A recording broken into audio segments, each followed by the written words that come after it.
Working Cows Podcast, episode 344. This episode is brought to you by Farming Without the Bank. Welcome to the podcast that gives producers a platform to discuss and share paradigm-challenging practices. Practices that have increased the effectiveness of their operation and the joy that their families have received from this lifestyle.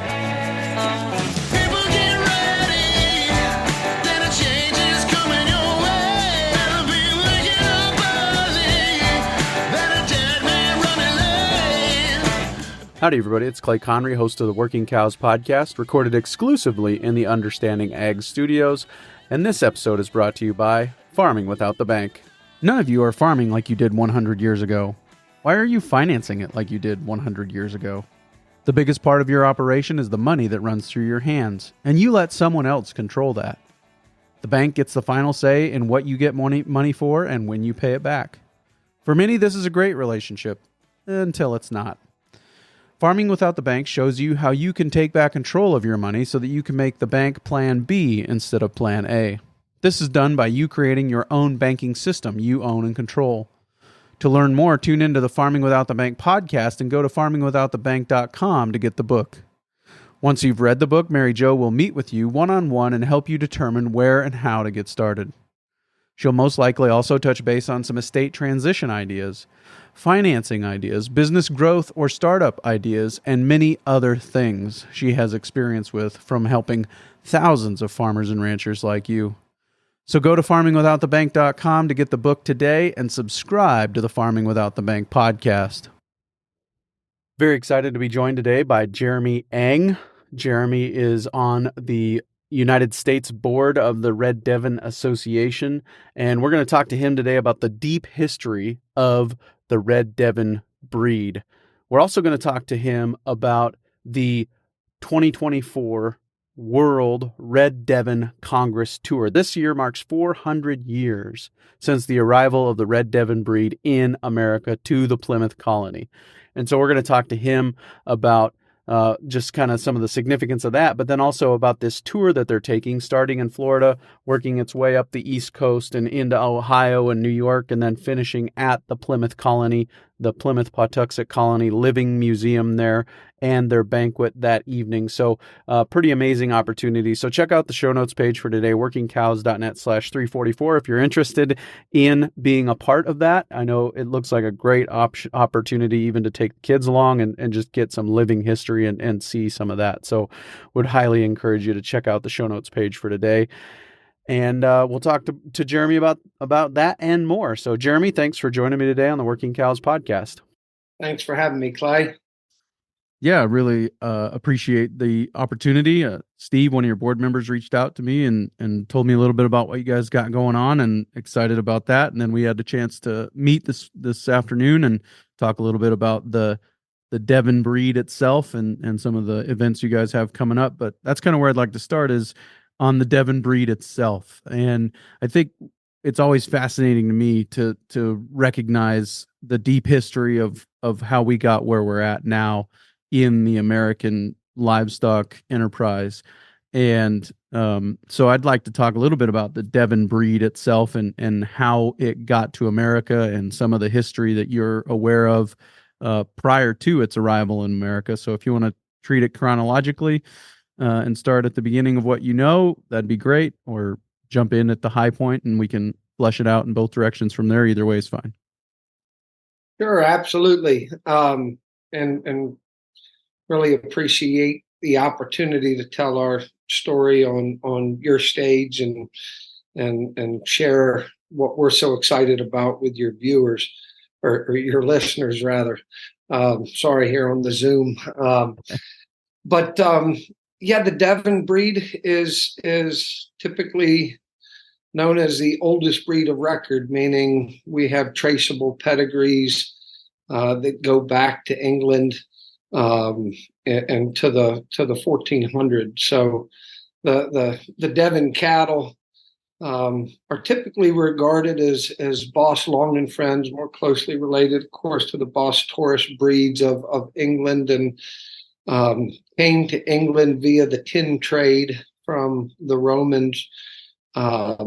but really formed as a breed in southern England and Devon, and played a role there in the development of Angus and Hereford breeds, is typically believed as well. In 1623, the first consignment of European cattle came to the Plymouth colony on a ship called Charity. There's some argument 1623, 24 based on calendars and such, but that's what we're celebrating. And there were other breeds that were brought to this country before the Devon cattle, but the Devon cattle, we feel like we're the birth of the U.S. beef and dairy industries. They played a role. They weren't feral cattle, right? They were cattle that came from Europe. Europe started breeding cattle for carcass for meat quality 100 years before anybody else. They were the richest culture in the world at that point. And when they selected the Devons to come to the U.S., I think it was based more on longevity, adaptability, docility, and all these things. Obviously, the cattle had to survive a ship ride across the ocean and be swum ashore, adapt to new soils, new grasses, new people management, etc. And Devons weren't just used to settle the U.S. They were also sent to South America and Australia and New Zealand, and on and on. And in 1623, the first, consignment, and that was followed with subsequent deliveries of Devon cattle. Devon beef was used. The first packing company that did processed beef in the U.S. was Devon beef. Now, more recently in our history, you go back to the 1950s, and breeders had been selecting, a group of breeders up in New England had been selecting for butterfat and milk quantity and quality, basically. John Hall would be the man to talk to, but there were certain requirements as to the milk production of the cows to be entered into the Milking Devon registry. And that registry broke off. It wasn't a split, if you will, but just a formation of a new registry, because the cattle were being selected obviously for milk and not for beef traits. The beef Devon of today is typically a polled animal, but not necessarily. And in this country is used basically for grass farming. However, in Australia, they're still typically grown for the feedlot. And in Brazil, I would say it's more for meat quality than anything right now that they're most highly touted for. So incredibly diverse breed, but the records have been maintained. If you go back in history, George Washington had Devon cattle. We still, until recently, were running cattle at Stratford Hall, the home of Robert E. Lee and his family, which was the most prominent family in the eastern U.S. until Washington became president. King Charles, formerly Prince Charles, had Devons, has Judge Devons, Henry Ford. The list goes on, and certainly Devons have been kept sort of like Arabian horses to some degree. In England, they're still more that premier breed, but Devons back in history were known as the butcher's breed. They were known as the breed designed by centuries of grass farming. So they had a natural ability to work on grass, and have been selected mainly for that the last 20 years here in the U.S. And before that, and you and I discussed it a little bit earlier, there was only a handful of breeders, my father, Jerry Engh, being one of them, that were really just doing conservation breeding. It was a heritage breed that was in low numbers. And he loved the breed. He has shown them as a boy and had a loyalty to the breed. And so they kept the animals as they were, if you will. They didn't chase 1,600-pound cows, frame score 6 and 7 animals. They left the breed as it was. So the reality, and listen to you before, right? There's great animals in all breeds, and all breeds were designed to work on grass initially. It's how much men have changed them and how much influence we've had. And I think the Devon breed is less changed than the other breeds. And the dairy Devon probably even more so than the beef Devon. It's a more accurate reflection of what the animals looked like 400 years ago that came over. Yeah, very interesting. So going way back, you said it was part of the tin trade, like TIN mining, right? And that would have been the draft side of the breed, or the emphasizing the draft traits of the breed. Is that the right way to say it? Yeah, exactly. And the Devon was the primary draft animal in westward expansion. And I'd have to do a little more research to get my dates right, but it was primarily the Devon, and then there was a shift to shorthorn oxen. But the Devons were known for being the tougher, more resilient animal, but they couldn't cover as many miles in a day, something to that degree. Sure. But prominent in westward expansion, prominent, contributing. There's still dairy Devons in production today. We're going to visit on our World Devon Congress tour as we work up to our celebration in Plymouth. A dairy Devon operation. I still have some dairy Devons that we breed in with our beef Devons. It adds those maternal traits, calving ease and better milk and udder structure, and stay with your calf when it's born, these sort of things that tend to get lost when you chase meat and muscle for too many generations.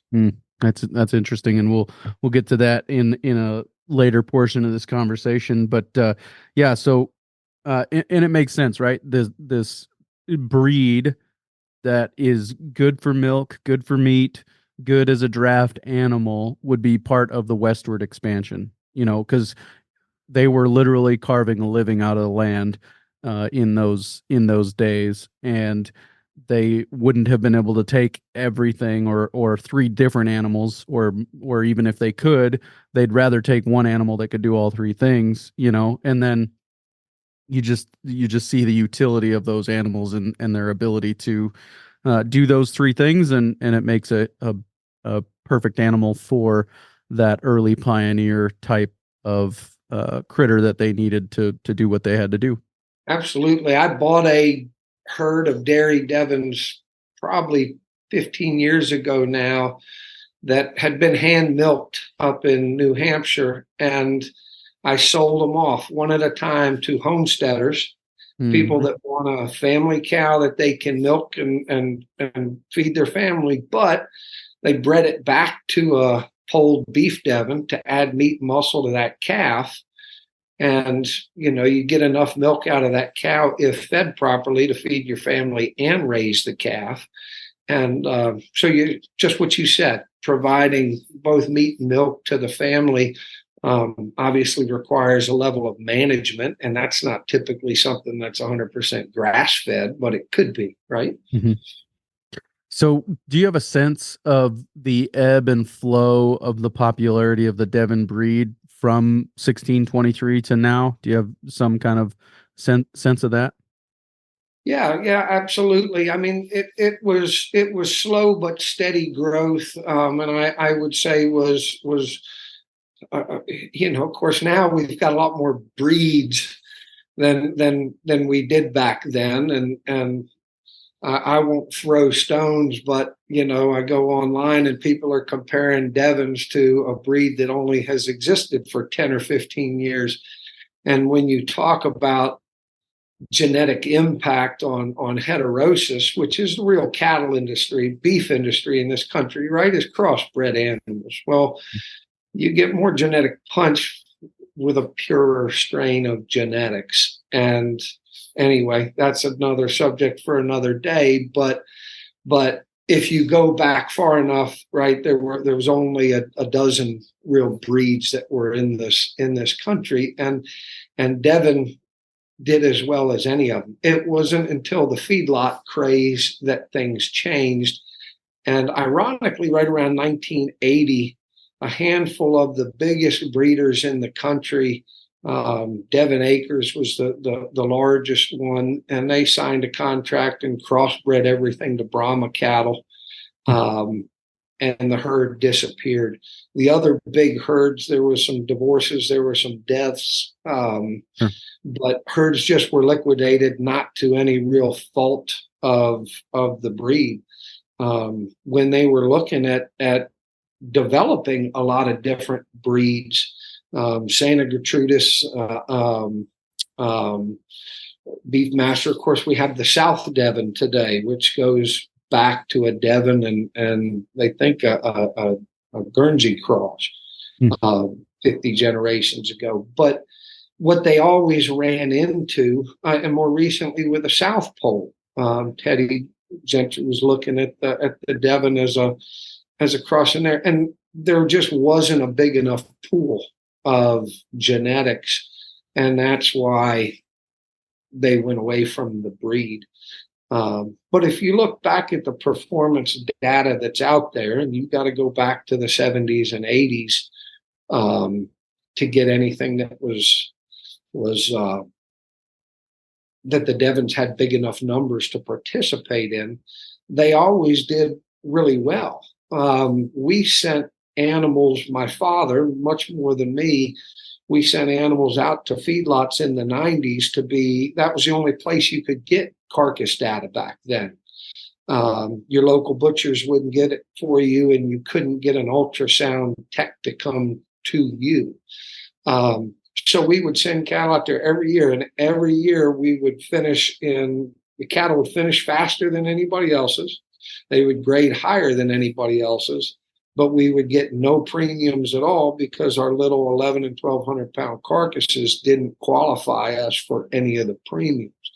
But it was a wonderful tool for selecting for carcass quality, because even back then, primarily our customers have been people that are selling into a quality-based, they're selling to their neighbors in their community and local restaurants, not taking it to the local stock sale and getting paid per pound of gain and for what color the hide is. Yeah.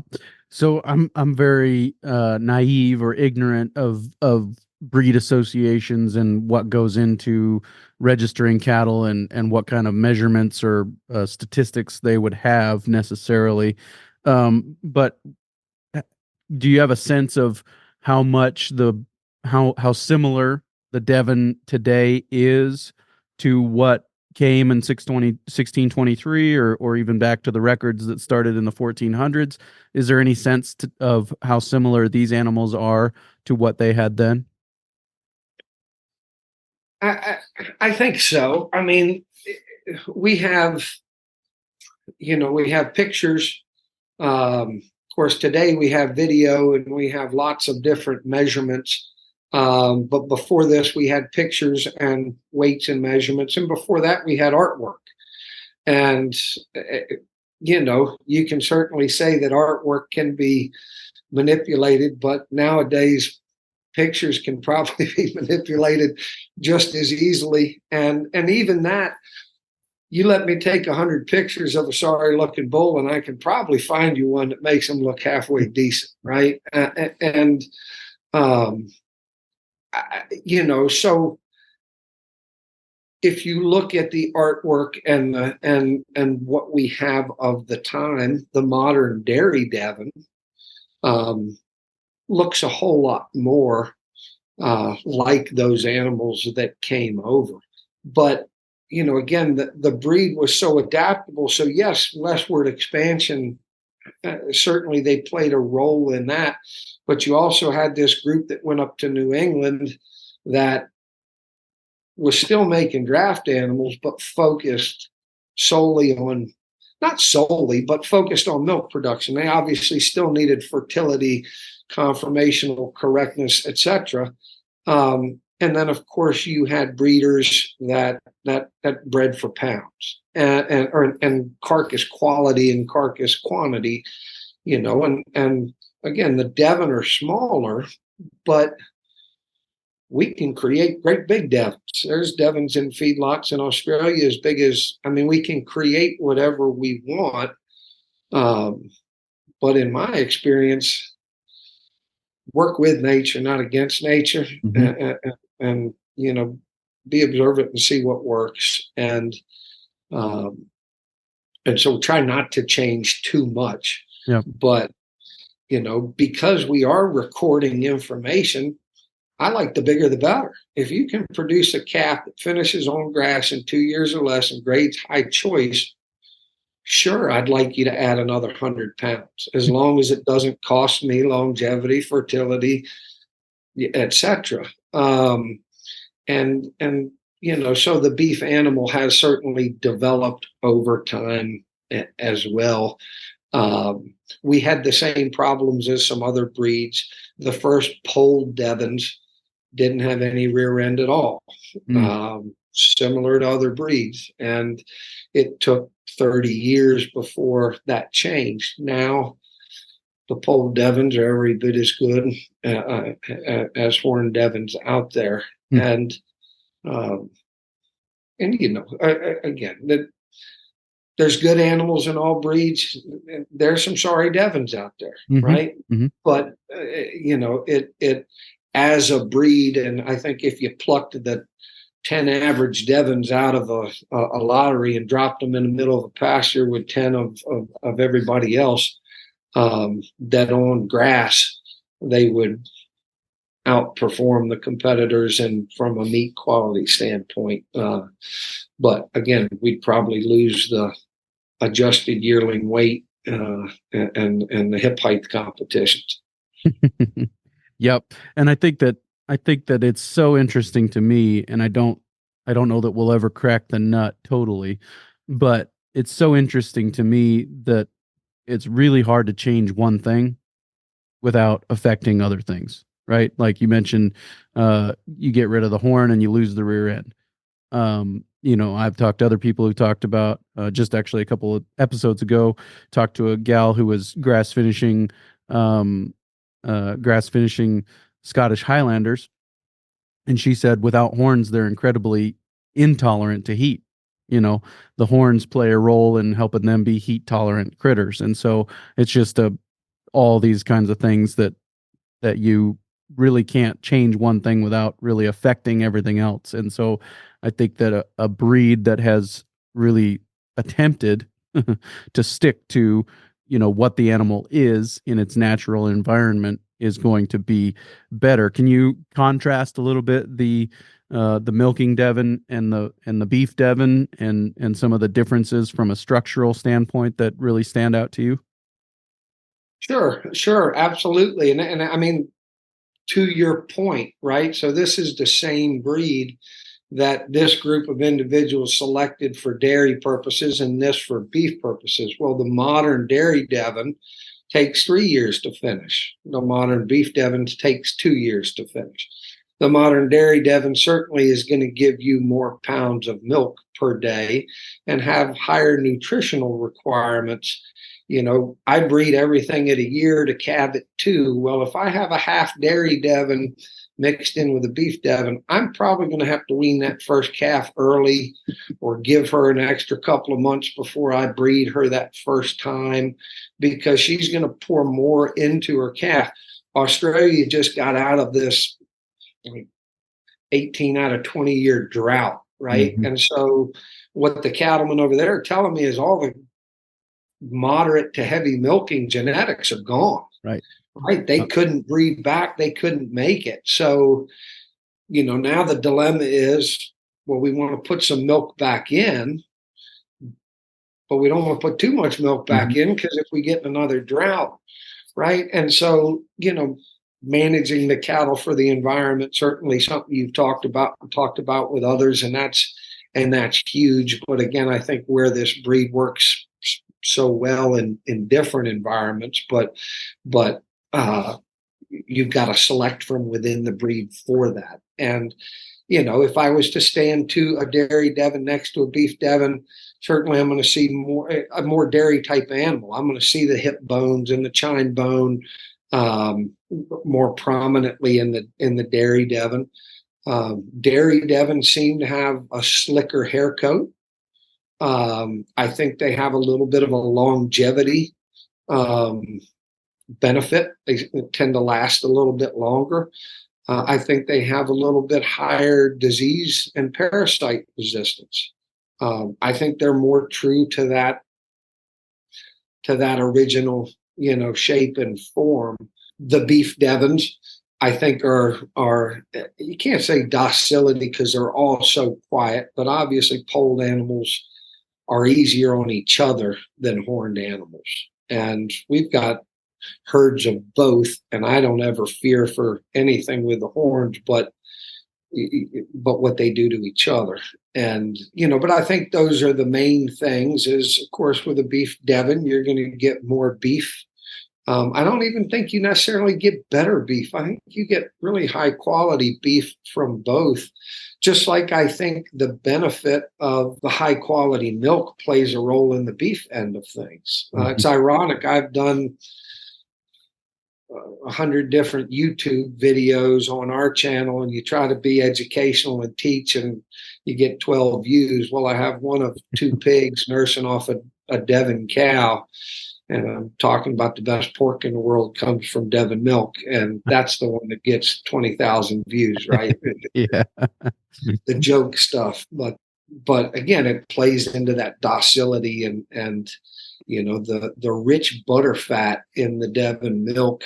Devonshire cream, right, was the premier cream product in the world. Maybe it still is, but goes back to that high butter fat milk that the Devon produce. Let's take a quick break and hear a word from our sponsor today, Farming Without the Bank. None of you are farming like you did 100 years ago. Why are you financing it like you did 100 years ago? The biggest part of your operation is the money that runs through your hands, and you let someone else control that. The bank gets the final say in what you get money for and when you pay it back. For many, this is a great relationship, until it's not. Farming Without the Bank shows you how you can take back control of your money so that you can make the bank plan B instead of plan A. This is done by you creating your own banking system you own and control. To learn more, tune into the Farming Without the Bank podcast and go to farmingwithoutthebank.com to get the book. Once you've read the book, Mary Jo will meet with you one-on-one and help you determine where and how to get started. She'll most likely also touch base on some estate transition ideas, financing ideas, business growth or startup ideas, and many other things she has experience with from helping thousands of farmers and ranchers like you. So go to farmingwithoutthebank.com to get the book today and subscribe to the Farming Without the Bank podcast. All of this has been stuff that I've learned in the last 3 or 4 years. But, like that butter fat is connected to marbling and, and some of those things, right? So that those are all connected pieces. And so now when you start to go towards a milking Devon, I'm sure that it's not just butter fat, that you're looking to increase, but probably more than that, you're looking to increase actual amount of milk produced. And so you don't lose the butter fat with the, I'm just guessing here, you don't lose the butter fat in the beef Devons, you just aren't producing as much milk. And so you still maintain that high quality marbled meat, but with a milk production that is going to allow them to survive out on pasture on their own, right? Without having to have huge amounts of supplementation. Yeah, absolutely. And like I say, we'll put some dairy Devon genetics into a beef Devon, but if you call me and you're looking for heifers and you're going to do strict rotational grazing on improved forages up in Pennsylvania, bam, these are the ones for you. But if you're down in southern Georgia, and you're grazing coastal grasses on sandy plains and the cattle got to travel a little bit, this is not the genetics for you. I would say the right cow for me is moderate milk. And most people go, no, more milk is better. Well, not necessarily. Right. I want a certain level of milk, and then managing milk is huge, because heavy milking cows, the other problem you have is, what if that calf doesn't get on all four quarters right away, right? Mm-hmm. If I'm milking cows, I'm going to be cleaning them out. But if I'm out on the range, more milk becomes a problem. So you can dry lot them and then you can turn them out later. But I'm into low input management. And if I've got to be babysitting you and your calf, and that's a regular routine, that's something I'm not interested in, because I've seen too many cattle that work that don't need that level of babysit. Yep.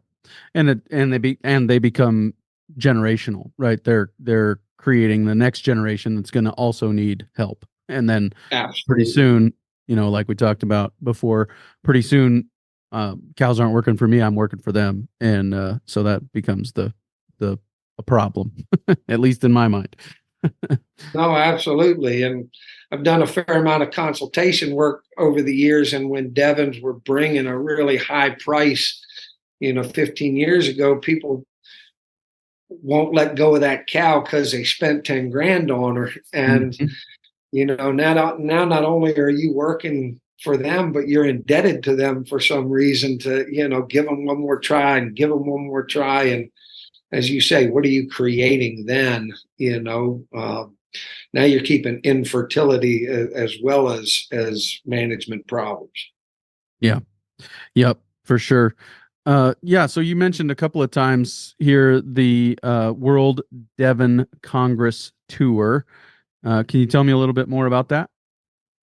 Yeah, so the World Devon Congress is kind of a neat deal. In 1980, breeders from the 5 major Devon producing countries, which is Great Britain, of course, Australia, New Zealand, the US, and Brazil, got together in the UK and did the national show and toured and visited the prominent farms.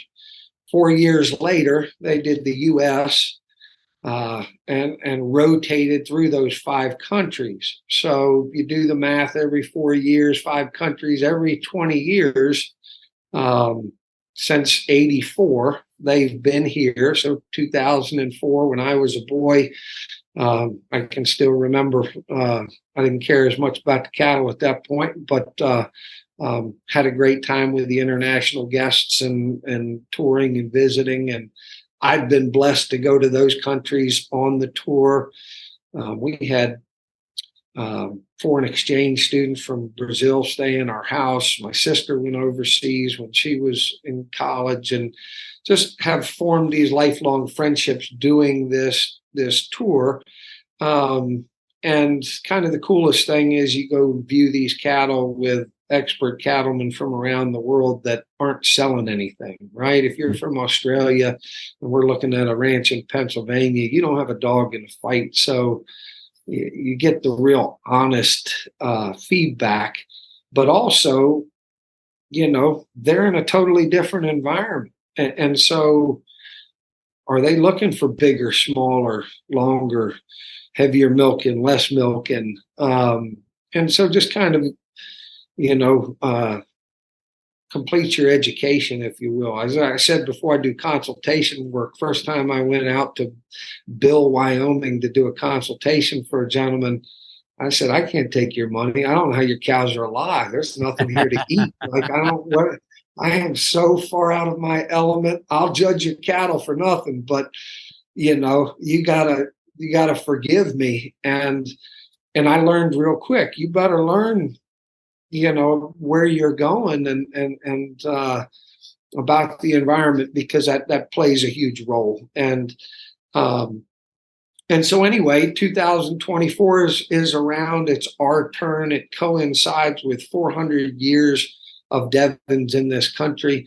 I know everybody has their breed loyalty, but I've tried to sell this as the birth of the U.S. beef and dairy industries, because these were the first breed that played a role not only in westward expansion, as we talked about, but in these industries, and wasn't a a feral breed, was a true breed with recorded pedigrees and guaranteed purity as much as you can do that, and the history that goes with it. And the Livestock Conservancy has been great as well, helping us. We were the first breed that they started with in this country, and of course they've gone on to help so many different heritage breeds. And there's heritage breeds that you scratch your head and go, why are we preserving that? And we're doing it because we don't know why, but either we love it or we're afraid we might lose something. And again, let's not try to outsmart God. If it was put here, there's probably some bigger purpose than we realize. And, but with the Devons, they've played a real role and continue to play a real role as grass farming continues to grow and expand. Devons have played a role and continue to play a key role in that. And so that's the World Devon Congress. The final stop of the World Devon Congress is going to be May 1st and May 2nd in Plymouth, Massachusetts. They have what's called the Plymouth Patuxent Museum, which is a living history museum. They've rebuilt a village to the period, and we're actually going to bring Devon. My hope had been to bring a ship in and push a couple overboard and swim them ashore, but my eyes were bigger than my stomach, as Grandma used to say, and that's not going to happen. But we're going to walk them from the shoreline up through the village. We're going to have international breeders, domestic breeders, dairy Devon breeders, oxen people there, and just anybody who's curious about the history and of the beef and the dairy industries and this wonderful breed. They have what's called the Mayflower 2 there, so you can actually, step on board of a replica ship that's made to and experience what it was like. And as you say, they carved this out of rock, right? And how brave you must have been. Oh my goodness. Right.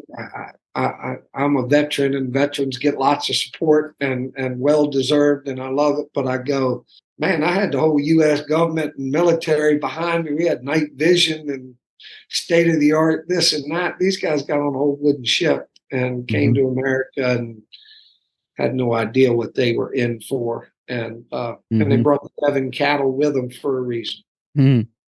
Yeah, no doubt. How bad do you have to hate tyranny to get on a ship and know that you're going to land somewhere in the winter? Well, and that's the reality, right? It was probably a lot fear-based.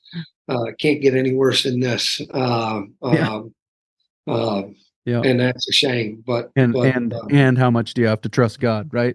I mean, absolutely. Amen. So Amen. all that rolled into one.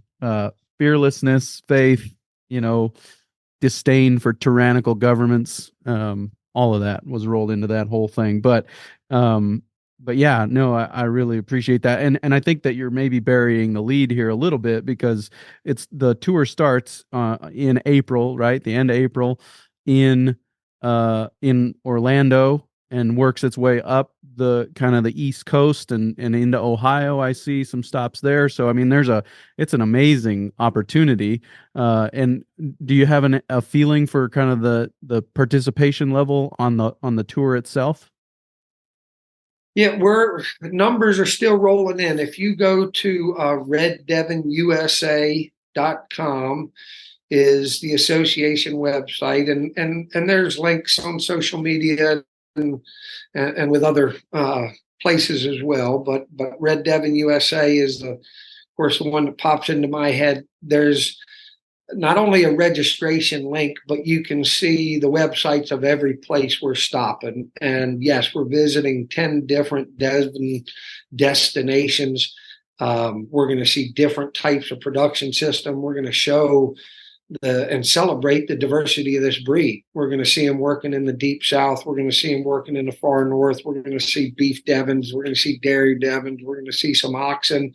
We're even going to stop in Georgia and visit Dan Glenn and see no Devons, but a unique production system with his irrigated pastures. And we want to talk about along the way the different challenges that you face in this region to beef production, and whether that's environmental predators, forages. Here where we are, we're in the middle of fescue country, and fescue's a blessing and fescue's a curse, and and how do you deal with that? And so it's going to be a great tour.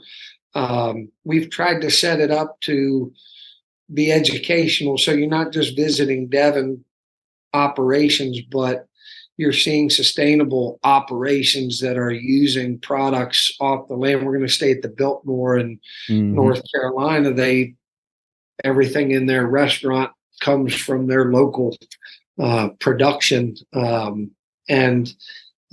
so we've tried to model the whole tour. We've got great speakers along the way, and I can go on and on. I hate to say too much because I'm going to forget somebody or some stop, but very proud of the program that we've put together. And there's also the opportunity for people you don't have to take the whole tour. You can come to this stop and that stop, and you can come just to Plymouth Plantation for the final celebration. But all the contact information and details are linked there on the website. So please check it out. And is there a possibility for people to participate in one day without taking part in the whole thing, or is it just the Plymouth? I see that there's an option to register just for the Plymouth stop at the end. Is there an opportunity to drop in and say on the Biltmore day or on another day? Is that an option? Absolutely. And it's like a per day cost, and it varies basically, on where we're going or what we're doing. When you visit one farm, there might be 3 or 4 other producers that have brought cattle to that farm and other things going on those farms. But absolutely, you can participate in one day or multiple days. We're excited. There's a film company called Backyard Green Films that have done a fair amount of work there. We're trying to raise money to get them on the entire tour with us, but they're going to be at Plymouth. They've been filming a Devon documentary, Plymouth to Plymouth, and it's going to culminate with this 400-year celebration or some of the footage of that. And of course, your podcast, we're just excited about all the way the word is getting out. And the response has been great. So I hate to speculate. I think it's going to vary along the way, but I think we're going to have hundreds of people up at Plymouth, and looking forward to I'm glad I have my room reserved. Well, and just an amazing opportunity with, like you said, 5 countries coming together. It sounds to me, and maybe I'm overselling it, but it sounds to me like a once in a lifetime opportunity as far as just all the history culminating on this year, and then the tour that you've got scheduled, and just an amazing opportunity to see different operations in different states. And see, that's always a great opportunity to learn and get outside your comfort zone, like somebody from Virginia coming to Wyoming and saying, you're starving these cattle. Obviously you're not. They're all in good shape, but it looks like they should be. It just, right. Anytime you can get that, you get your head dumped out and new stuff put in it, it's a good opportunity. And this is kind of that opportunity par excellence, I think. So I think that it's really an awesome opportunity. And I will have links in the show notes page for today, workingcows.net/343.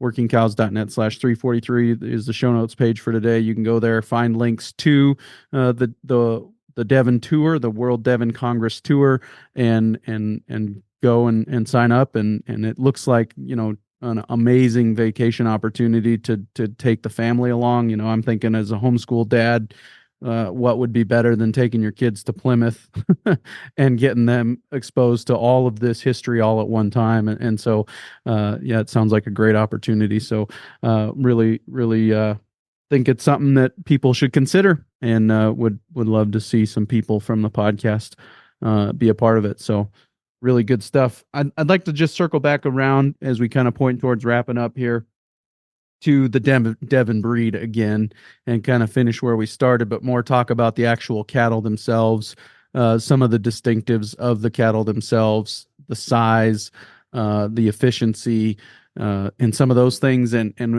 we had a conversation earlier, kind of about some of the history, and you were talking about Gerald Fry and his involvement. And I don't think anybody that listens to the Working Cows podcast is going to throw rocks at you when you talk about Gerald Fry. I think they will be more along the line of people who might write checks to you for talking about Gerald Fry. So go ahead and I think mention his name without reservation, but talk about kind of just the breed itself and some of those distinctives. Yeah, absolutely. Well, we have lots of visitors a week that come to the farm, and I always sell the breed as the world's most practical breed. They're just easy. They easy breeding. They're easy keeping. I shared with you, we won the national show last year with a 28-year-old cow with a calf at side, and she actually bred back while we were at the show. And we didn't know that for months and months later, but DNA confirmed. And Gerald Fry is one of many. My predecessor was a Dr. Stuart Fowler, who ran ag programs at several prominent universities back in the 60s and 70s, and was working as a packer buyer, and saw these great carcasses coming across the floor and traced them back to a Devon farm and fell in love with the breed. One of our premier breeders and board members right now is a fourth generation butcher in Pennsylvania, Anthony O'Neill, who found the breed based on carcasses. Gerald Fry was a breed consultant, right? And it's breed consultant suicide to marry yourself to one breed, right? And that's what Gerald did with the Devons at one point, and bought all in. And you were joking earlier, and Gerald has his fans and his enemies, and as all successful cattlemen, prominent cattlemen do.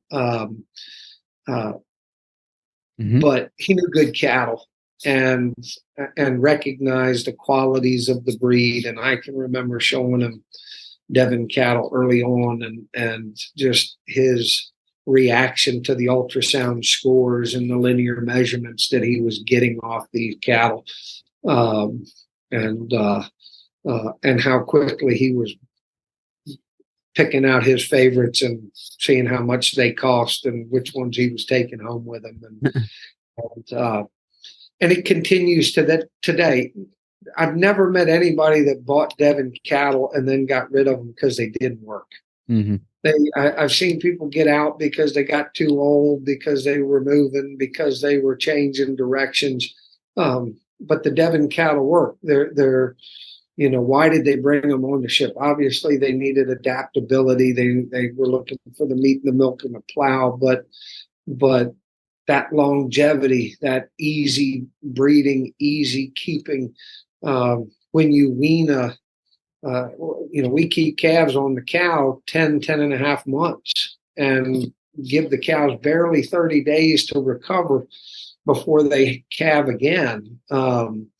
One of the big problems we have with Devon cows is they'll let multiple calves nurse. Mm-hmm. So you have one calf starving because mom was feeding the entire herd. I have cows that won't come in the barn for shots. I got to take shot out to them because they stop at the door and they say, no, we've had enough. It's a different set of problems that you run into. The most dangerous animals out there are the crazy ones. The second most dangerous are the tame ones. You've got to be very careful about making your Devons too quiet. My father donated Devons to Berry College, Georgia, back in the 80s, and they were doing flush work, and they ruined the cattle. They got them too fat in a short period, and of course, obesity in cattle is arguably worse than starving. Right. Get fat deposits that ruin them over time. So you run into a different set of problems. A lot of bulls, as they get older, get mean. Devon bulls don't get mean, but they learn that fencing is not going to hold them, and so they just walk through gates and boards, and you can only contain them with electricity, and it's all manageable. I think that's just bulls in general. I don't know that Devons are unique in that way. But yeah, they have a propensity for grass. When you wean these calves, the cows come back into flesh incredibly quick. We ran the Lakota bull test here for 20 years, of forage-based bull test with no supplementation. Alan Williams got me going, 20 years ago with this, and we brought in bulls of all different breeds. And the test died because the Devons outperformed the other breeds. And, arguably, a lot of the bulls were mine and they were staying in the same environment, but bulls were here for 15, 16 months on grass. It's a lot of time to work out variables. And again, there's animals in all breeds that work, and I've got respect for and can see the quality and in all types of cattle. Yeah, I think it goes to something you said earlier that as Steve Campbell calls it, when the space race started, when we started going bigger, better, faster type of animals. And when I say better, I mean better marbling, better all these things. Not necessarily better cow as the cow is. You talk about a baseball player being a 5-tool player. They've got to do everything, all 5 of the aspects. I'm sure we could list out what those aspects for a cow are, and when you go bigger, better, faster, for the industry, you end up sacrificing one or more of those things that a cow has to do well to survive on her own. So you mentioned this group of people who left the breed as it was when that space race started. Was that out of a conviction about, no, we need to keep this breed as it is, or this breed functions well, why would we mess with it? Do you know any of that, or I mean, I think it was definitely a lot of that. I think there was also some, hey, daddy had these Devons and I grew up with these Devons, so we're going to keep Devons. We can afford to, and they work for us. And so, but I think a lot of it was, and I think even today, Devons around the world are bred for different things, and not everybody wants to keep them as close to as they were. And a lot of people get all fired up about it, but that's farming, right? You get to play creator a little bit on your acreage and roll the dice and see what you can come up with. And, but I go back to what you said earlier. You can't change this without messing with that. And last year we got Forage Producer of the Year for the state of Virginia. We got Conservationist of the Year for our county. Well, we didn't try to do any of that, right? I got Smithsonian put a picture of us because we've helped with upland bird population. I've got nothing against upland birds, but I never tried to save the upland birds. I just tried to farm in accordance with nature and listen to the animals and pay attention. And because of that, the upland birds are thriving. Beavers are back. We got, dung beetles and all these other things that others are recognizing as well. But I'm lying if I said I set out to do those things. But Alan Williams, I referred to earlier, he always talks about compounding and cascading effects, right? And when you do something positive, right, and I think that's very accurate. And so, boy, if I want to add a bunch of size or take it away or something else, there are going to be effects. And the quicker you try to make that change, the more drastic the side effects, I think, are going to be. So, again, I was lucky. When I took over for Dr. Fowler, who ran our program, I kind of got a playbook of this is how you breed everybody. And I followed it to the T as long as I could, observing and paying attention. And of course, now with semen and embryos, you can even go back into the tank. And if you do get somewhere you don't like, you can go backwards. But I think it's wise to proceed cautiously, right? And we're lucky. I can breed bulls to crossbred cows, see how they perform before I use them in the purebred herd, etc. But it's amazing how quick you can make change. But I think that's why these animals that have stayed true to form are so valuable. Because if you breed away from that for 10 generations, you can't get back there in 2, and it takes time to get back. And I think there's value, again, in all breeds, but especially in these heritage breeds. And as you can tell, I'm a big nerd when it comes to the history behind this breed. But even without that history, it's a very, very special breed of cattle, and it fits a lot of different environments and production systems. Yeah, and that is a great segue into my last question. And why isn't everyone running Devons? Well, that's my question too, and honestly, I feel bad because I feel like I give people good advice and good guidance, and I think I thought this breed was going to take over 10 years ago. I don't know why I can pull you out PowerPoint presentations, articles I wrote 10, 15 years ago saying feed, fuel, fertilizer, the prices are all going up. The math doesn't work. You got to go to low input farming. We look at global cereal grain production has leveled off for the last 10 years, right? But we add 1 billion people every decade. Protein consumption has tripled. The human health epidemic is disgusting.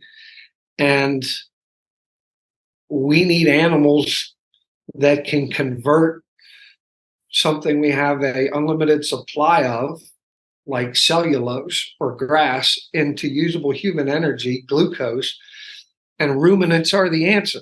And the Devons are obviously one breed of cattle, of ruminant, but they make a gourmet quality product on average grasses, right? And don't get me wrong, I finished steers in 2 years or less, and I am using improved forages, and I am moving regularly, and I am doing things to really push them.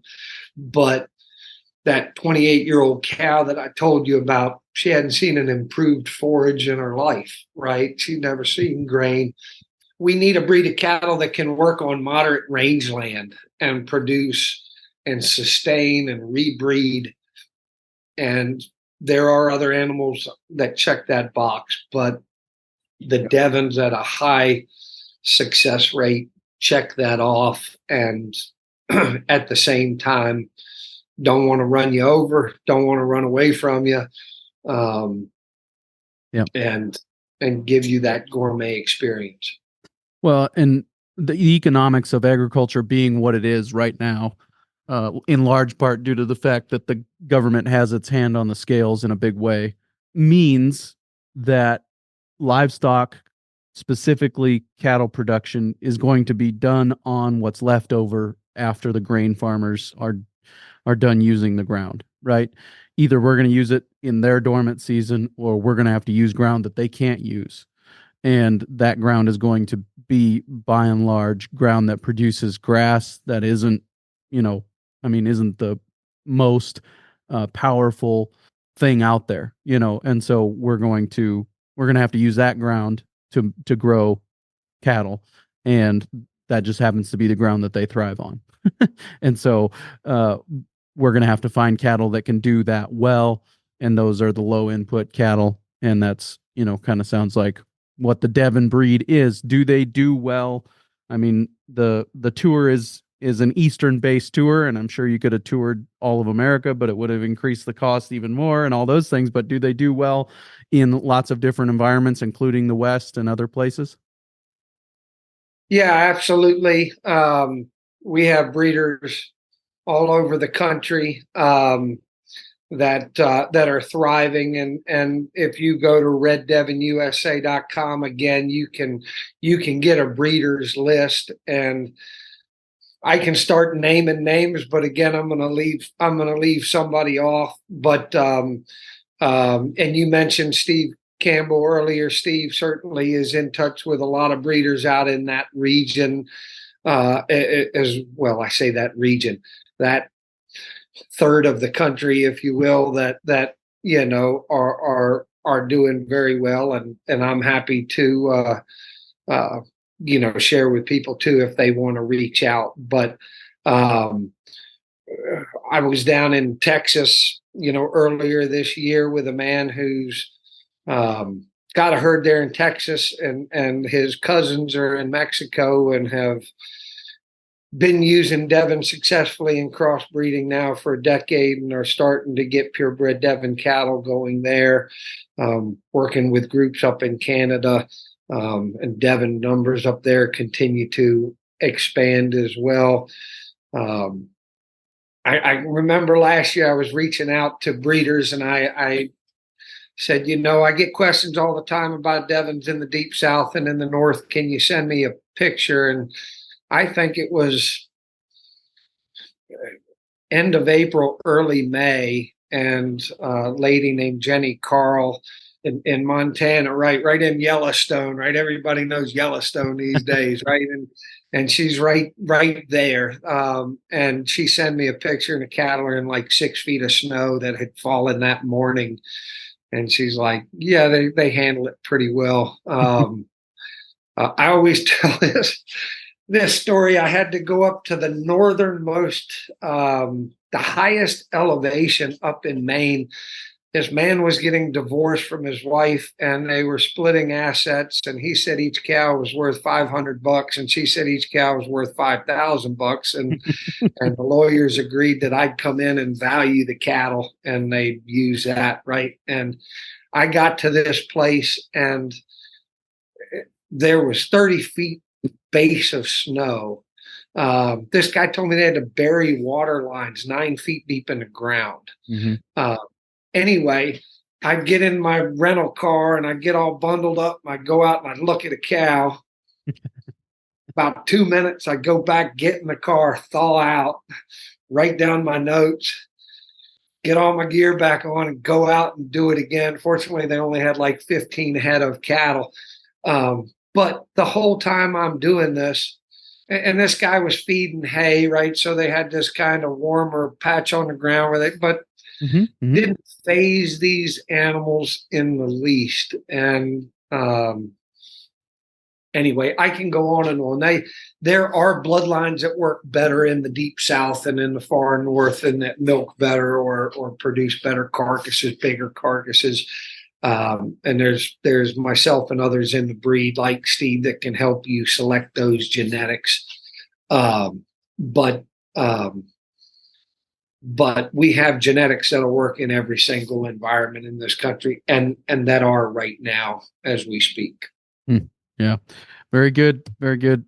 Jeremy, I really appreciate your time today. I said the show notes number wrong earlier. I'll say it again here. It's workingcows.net/344 will be the show notes page for today. And we can have links there to the World Devon Congress Tour.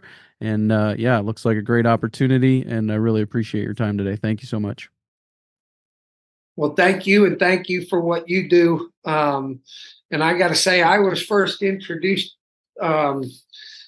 to you. We've got a local group, and what we've started doing. It's the guy that set it up was a gentleman named Jacob Gilley that works with American Farmland Trust, but he sends out a podcast every week, and a bunch of us local producers, we all listen to that podcast, and then we have our own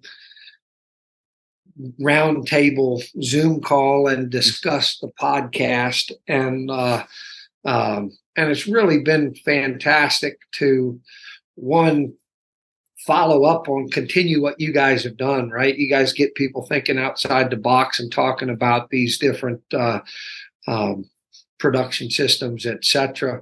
But then you get to hear how the other farmers, how is it interpreted and perceived and put into place. And so really have enjoyed not only the podcast, but the conversations and things that have ensued after. So thanks for what you're doing, and keep up the good work. Well, thank you. That sounds like an awesome group. I hope it's not just my podcast, because there's a lot of other great ones out there that you have to discuss. We have hit a diverse bunch, and you know what? Some you love and some you don't like, right. and sometimes it's the person running it, and sometimes it's the topic. But I find that, again, it's fun to see. Just because I didn't enjoy it didn't mean other people didn't enjoy it. Yep. And so it's fun. It's just like looking at cattle. I love to hear what a master cattleman thinks of that cow, but I also want to know what average Joe thinks of that cow, because you get some of both, when you're selling. So sure. It's neat to see all that perspective. Yep. After 6 years of doing this, I finally got my first written 1-star review on Apple Podcasts. And it was somebody said, I listened to 30 or 40 episodes and I didn't learn anything. And I'm like, that's fine. I'm sure there are lots of people out there in your shoes, but I thought that was pretty funny. It took that long to finally get a written. I think I'd had other 1-star reviews, but finally got a written 1-star review. So that was. Well, he liked something if he listened to 30 or 40 episodes. That's what I thought too. Sure, you didn't check the wrong box. That's a long time. That is a lot of time invested. But anyways, Jeremy, thanks for your time today. Thank you as well. Have a great rest of your day. Very good stuff there with Jeremy. Really appreciate his perspective. And as you can tell, he's a big picture thinker. And that goes to some of what we talked about in the bonus content with him for Patreon supporters. And you can find that at patreon.com/workingcows. And we talked to him about the future of the food system, where we're at now, where he thinks we might be in the coming years. And along with that, I'll be releasing some bonus content at the end of this week to the main podcast feed with Zach Smith. Now, the reason I'm doing that is because I am emceeing the 2024 Soil Health Conference for South Dakota Soil Health Coalition this year in Rapid City, South Dakota. Zach is one of the speakers, and I just wanted to give people an opportunity to come out. And if you're within driving distance, hop in a car and come and join us for this conference. Zach is going to be one of the early speakers in the conference, along with Glenn Elzinga and Cooper Hibbard and other guests that you've heard over the years. Dave Olilo will be there as well. And just going to be an awesome conference, I think. I'm really looking forward to it. Lots of practical breakout sessions. In fact, most of the conference is breakout sessions. So lots of opportunities to really get into the details and get your questions answered. And then we'll finish up the conference, or real close to the end of the conference. We'll be recording a live episode of the Working Cows podcast with Glenn Elzinga, Cooper Hibbard, Zach Smith, and Jay Fuhrer. So really excited for that opportunity as well, and would encourage you to come on out and meet us there, and would look forward to having the opportunity to meet you and network with you and your family. So pretty cool opportunity. Check out the show notes page for today, workingcows.net/344 for more info. After that bonus episode at the end of this week, coming up next week on the Working Cows podcast, we will be talking to one of the members of the Understanding Ag team for some of the first content that we're producing together for 2024. So pretty excited about that, and look for that coming your way real soon on another episode of the Working Cows podcast. We invite you to visit workingcows.net to subscribe to the show via iTunes or Stitcher. You'll also find detailed show notes pages, resources from our guests, and the industry leaders who have influenced them. For more ideas on putting your cows to work for you in a more profitable way, tune in next week.